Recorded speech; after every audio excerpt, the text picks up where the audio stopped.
mom. Oh, it's Pocahontas.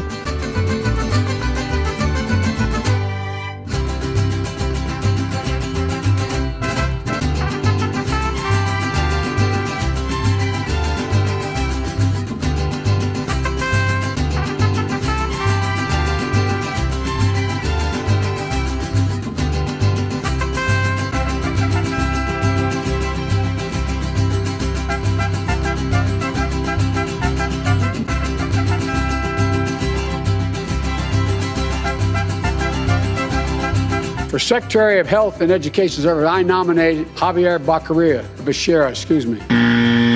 By the way, this is a profile piece. This is not a gotcha piece, right? Well, look, I think these questions are fair. It's in order to learn about you as a candidate. So long as it's about the profile. I don't know how you define profile, but I'd like to begin the interview. The way I describe profile is you talk about all the things that I've done, things I want to do, and along with some tough questions.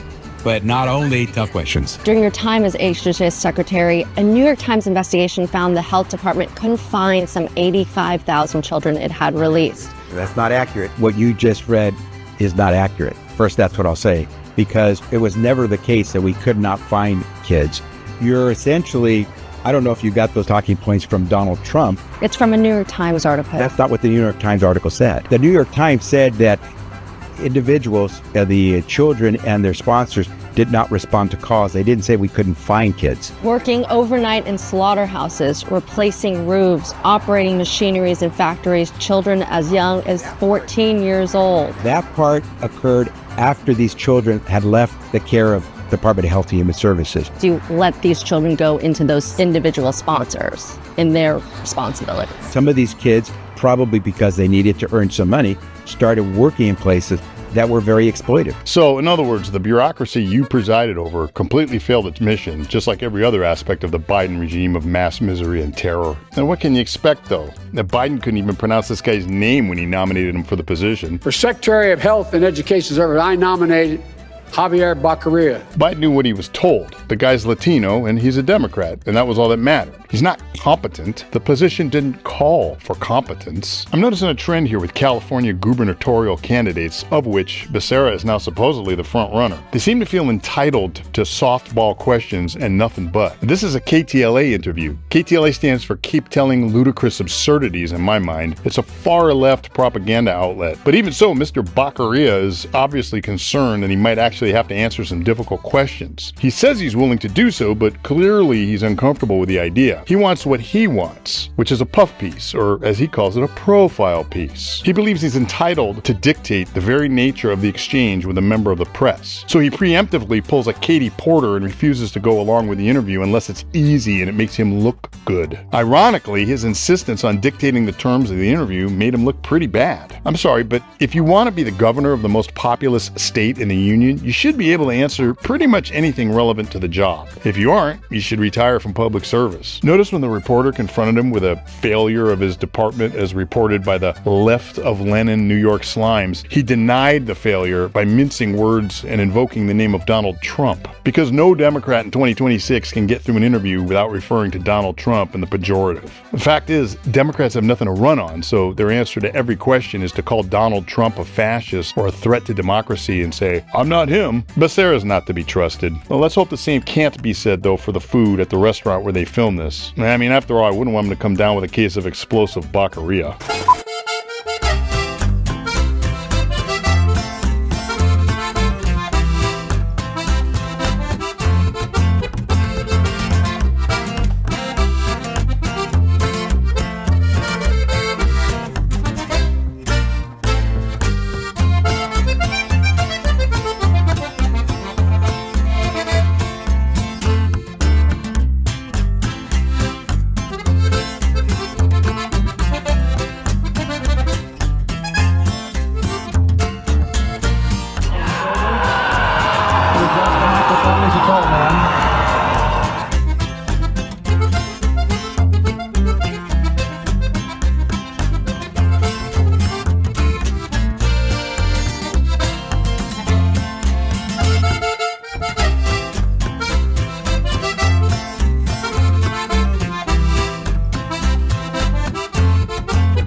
If I told you all earlier when I was a kid I had a cleft palate or club foot, none of you would have laughed. But it's okay to laugh at stuttering. I'm not being critical of you, but think about it. It's the one place where people think you're stupid. Oh, really? I'm a hell of a lot smarter than most of you. Joe Biden probably believes that, and frankly, he's probably right. This clip was taken from his eulogy of prolific race hustler, the Reverend Jackson. So he was speaking to a largely black audience, but no one was offended. At least, no one complained publicly. I mean, just imagine if Donald Trump, or any Republican for that matter, said something similar. We'd never hear the end of it. But Joe Biden gets a pass because he's a Democrat, and being a Democrat is enough. And this is the man who told a black man that if you can't decide whether you're for him or Trump, then you ain't black. He's also the guy who told the tediously racist yarn about corn pop and said busing would force his kids to grow up in a racial jungle.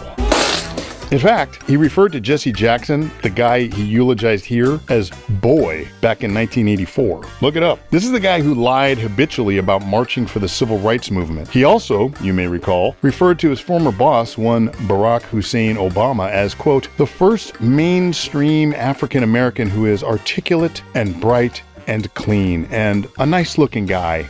Wow. Biden also said that part of the education problem in the black community was that black parents can't read or write themselves. Okay. And what about this little gem? Poor kids are just as bright and just as talented as white kids. Remember that? Hey, pop quiz. Who gave the longest eulogy for former KKK member Senator Robert Byrd back in 2010? You guessed it. Joe Biden gushed over the guy for 22 minutes, calling him a friend, mentor, and guide. Isn't that nice? Anyway, these are just a few examples. There's plenty more that you can find online. But being a Democrat makes it all okay. I mean, totally makes sense, right? I mean, because this is the party of the KKK and the slave states of the antebellum South. And more recently, just look at how well black Americans live in Democrat-run jurisdictions. Yeah, actually, I can't think of a single thing the Democrat Party has done that has truly benefited black Americans, or any Americans for that matter. Joe Biden is a career plagiarist and grifter who was quite obviously selling access and influence to foreigners throughout his absurdly long time in public office. Hell, the guy could barely even talk when he was running for president in 2020, and by 2024, he had the full public support of his party, right up until the time the wheels came off the bus on live TV during his